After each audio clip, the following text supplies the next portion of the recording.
Hello everyone.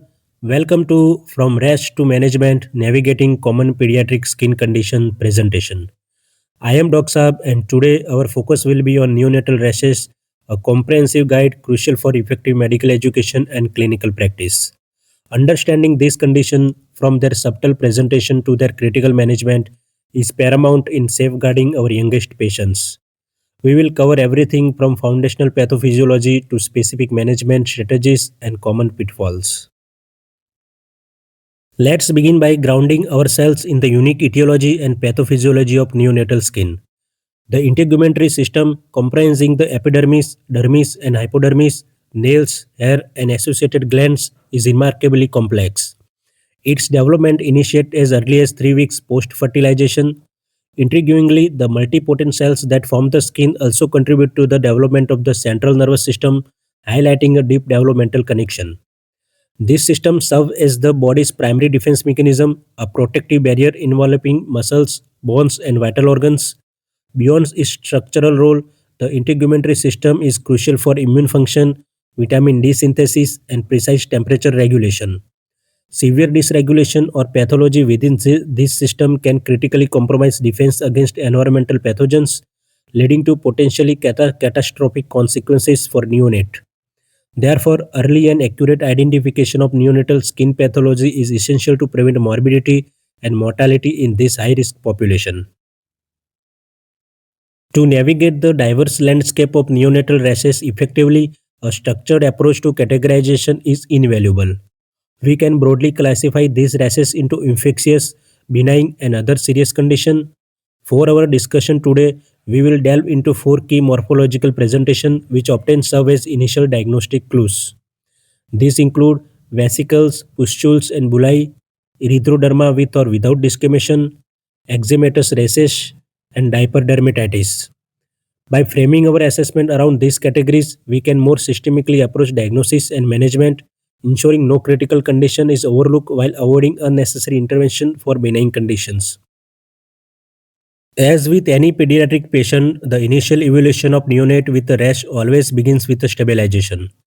This involves a rapid assessment of vital signs and confirmation of the patient's airway, breathing, and circulation, the ABCs. Once stable, a comprehensive evaluation proceeds with a detailed history being the cornerstone of diagnosis.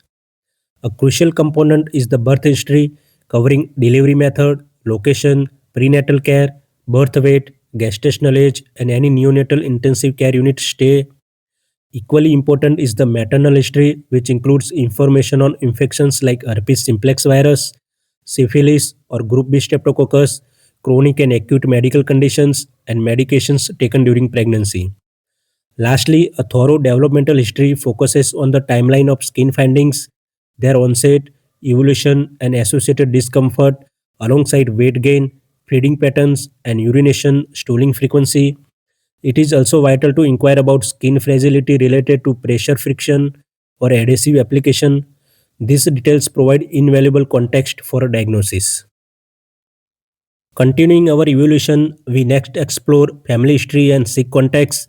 These include a history of skin infections such as HSV or MRSA in parents, siblings, or other close contacts.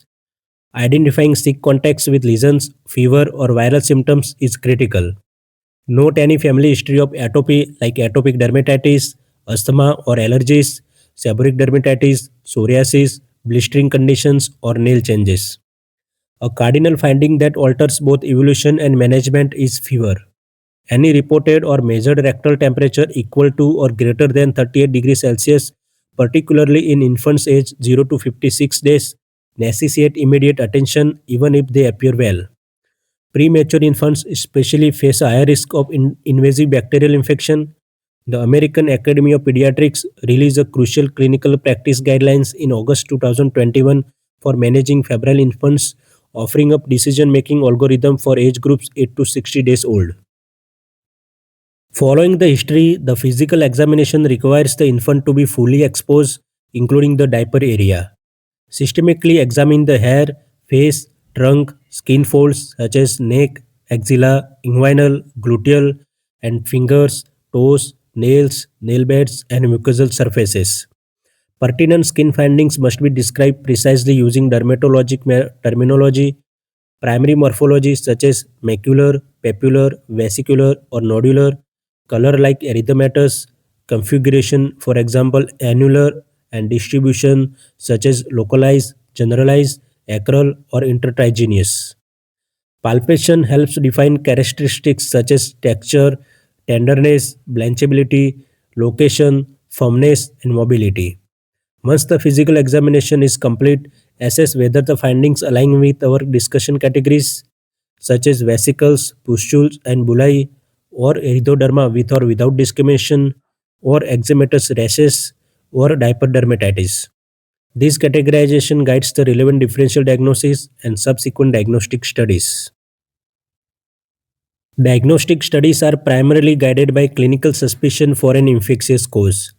According to AAP guidelines, any neonate aged 21 days or younger with a temperature of 38 degrees Celsius or higher, regardless of skin findings, require a complete infectious workup. This includes blood, urine, and CSF testing. For infants aged 22 to 60 days, additional, though potentially less extensive, testing may be needed.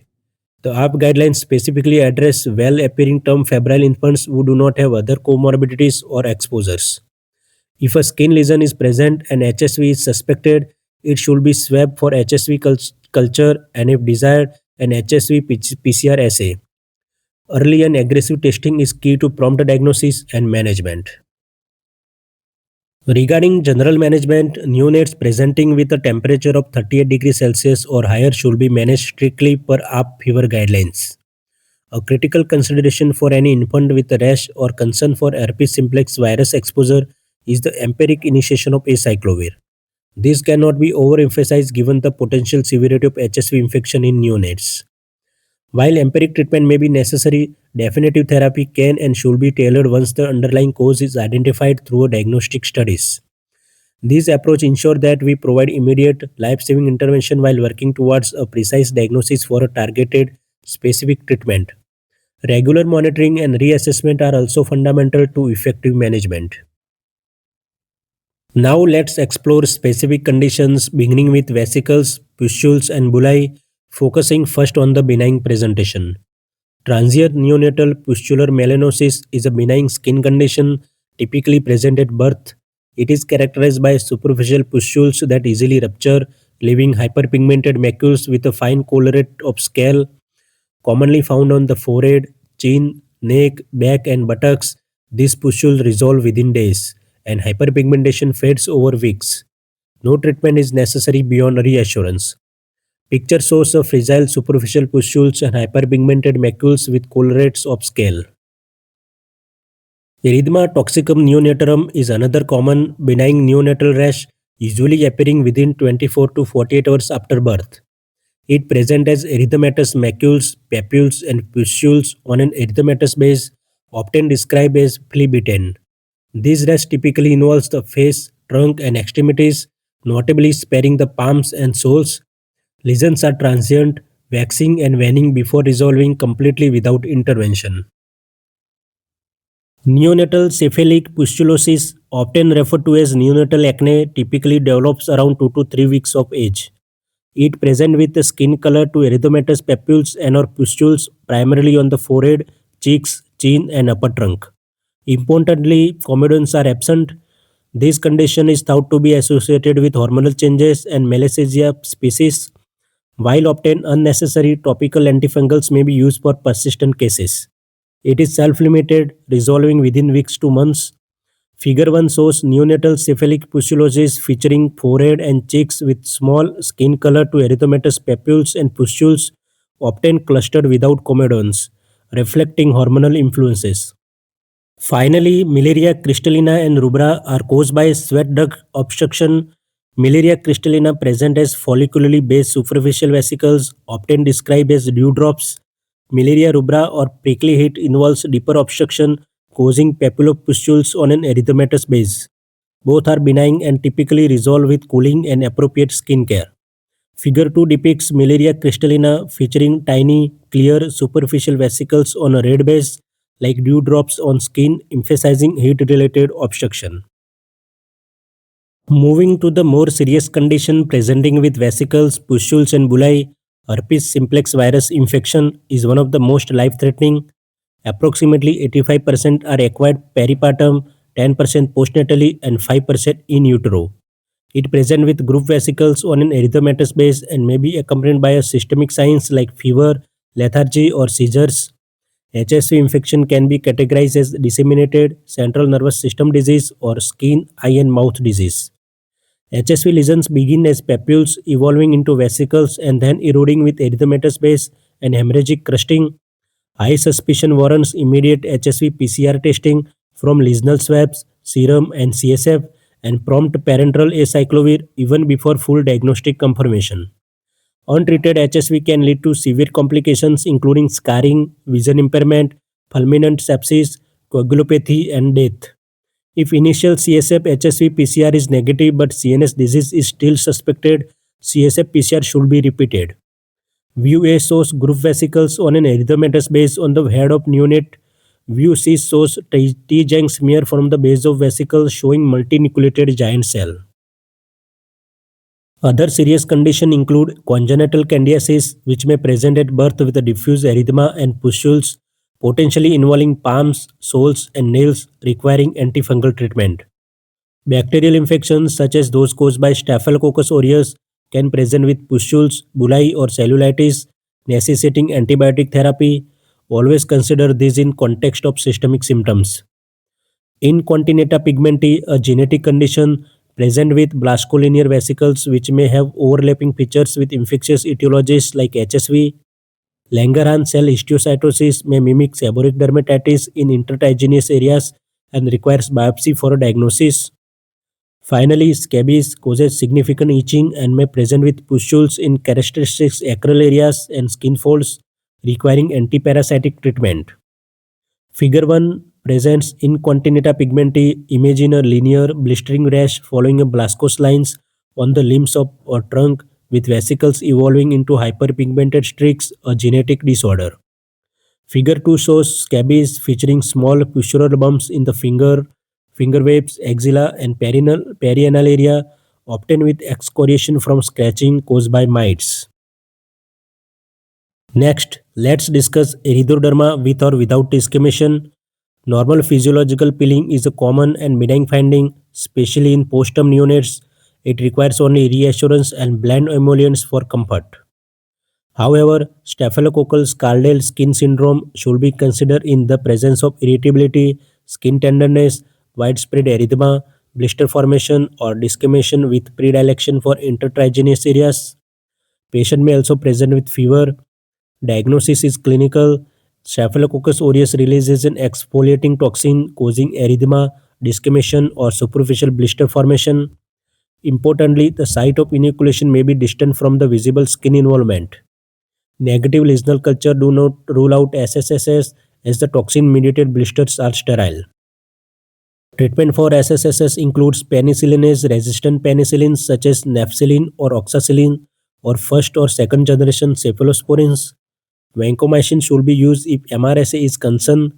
Prompt recognition and treatment are vital to prevent extensive skin loss and secondary infections. View A shows erythema with periorbital, perinasal, and perioral attenuation and desquamation. Picture a full face view of neonate with intense redness around the eyes, nose, and mouth, peeling off in fine scales, a hallmark of SSSS. View B shows erythema and desquamation involving the posterior auricular area or the back of the ear with similar redness and peeling in skin folds, highlighting the intertriginous predilection. Congenital syphilis is an uncommon but concerning cause of peeling skin, although it is rarely an isolated finding. Infants with congenital syphilis are often ill-appearing, presenting with hepatosplenomegaly, blood-stained rhinitis, lymphadenopathy, and possible hemolytic anemia or thrombocytopenia. Diagnosis is confirmed with a serum quantitative non-treponemal serologic titer at least four-fold higher than the birth patient's titer at delivery, a positive dark field test, or a PCR of placenta, cord lesions, or body fluids. Neonates with signs or symptoms consistent with congenital syphilis should be admitted to the hospital for full evaluation and treatment. Management involves a 10-day course of intravenous aqueous crystalline penicillin G, Hospital admission allows for close monitoring and completion of the full treatment course as well as further evolution including CSF analysis, long bone X-rays and neuroimaging if indicated. Ongoing follow-up is essential to monitor for late manifestations such as sensory neural hearing loss or dental abnormalities and to ensure resolution of laboratory abnormalities. Infants with congenital syphilis are at risk for long-term complications including developmental delays and skeletal deformities. Picture shows palmoplantar erythema and desquamation in a congenital syphilis patient. Let's move on to eczematous rashes. Neonatal lupus erythematosus may manifest with a facial rash specifically involving the periorbital region, often worsening with sun exposure. Annular lesions mimicking tinea or impetigo are also possible.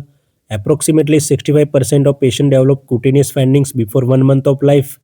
These patients have a 2% risk for life-threatening heart block, necessitating an ECG. Viewer displays periorbital erythema in neonatal lupus erythematosus. Think of a close-up of the eyelids and surrounding skin with a bright red annular rash that worsen with sun exposure, mimicking ringworm. View B features annular lesions in neonatal lupus, showing well-defined ring-shaped red patches on the face or trunk, often with central clearing, underscoring the autoimmune nature. Pediatric rheumatology should be involved for proper evaluation.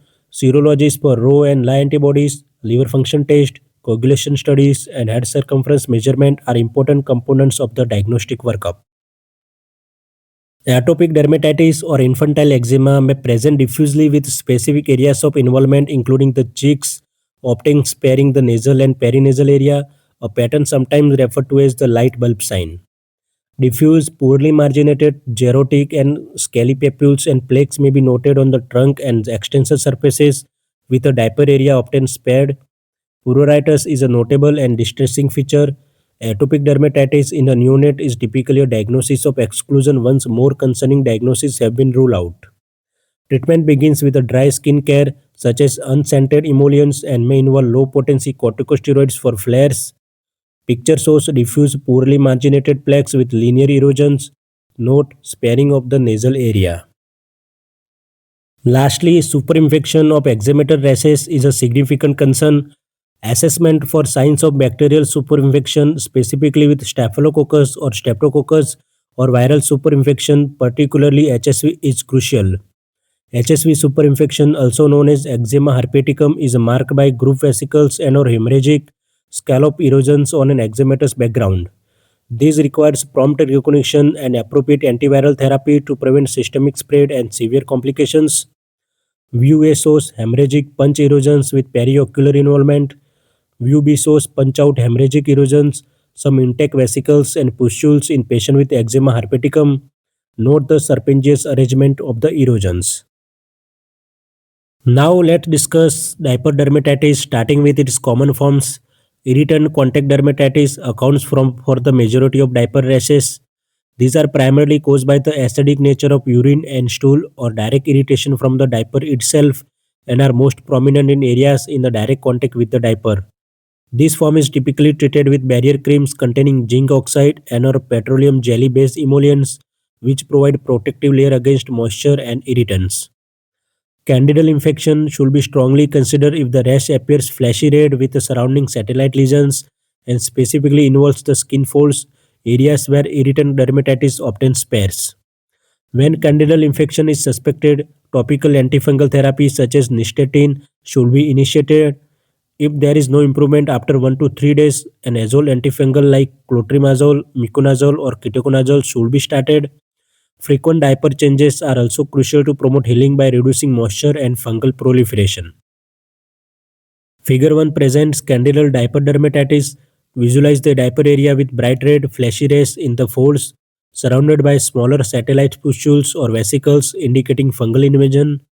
Figure 2 shows candidal diaper rash with satellite lesions depicting the same red base but with the multiple tiny pustular bumps radiating out from the main lesion, a classic sign of Candida albicans. Beyond the common forms, several other conditions can present as diaper dermatitis requiring careful consideration due to their greater significance. Seborrheic dermatitis may also present in the diaper area with erythematous patches and plaques favoring intertriginous areas like the neck and gluteal folds. In the diaper area, it's sometimes referred to as napkin psoriasis, characterized by well demarcated erythematous plaques.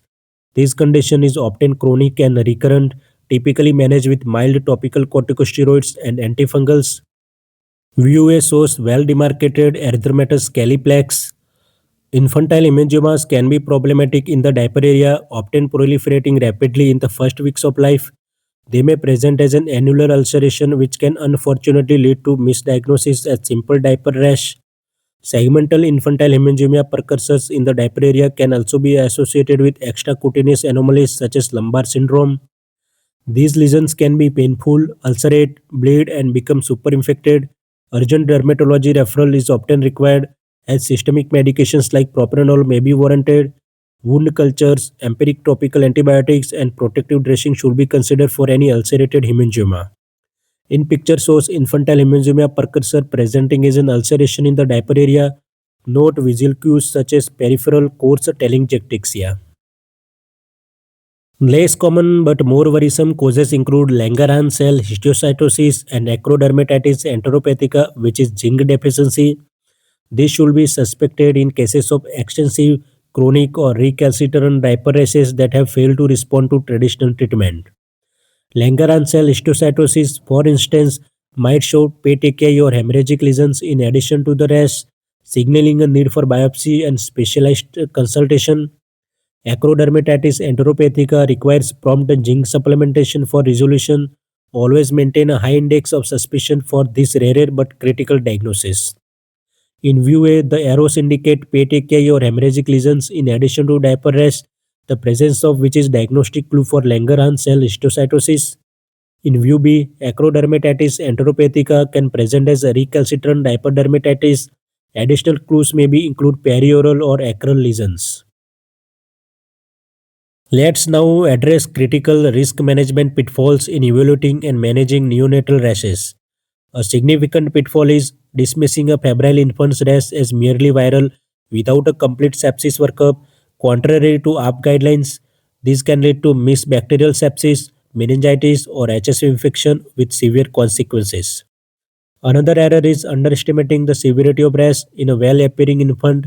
A thorough history and physical examination are paramount, as key historical details often provide crucial diagnostic clues that might not be immediately apparent from visual inspection alone.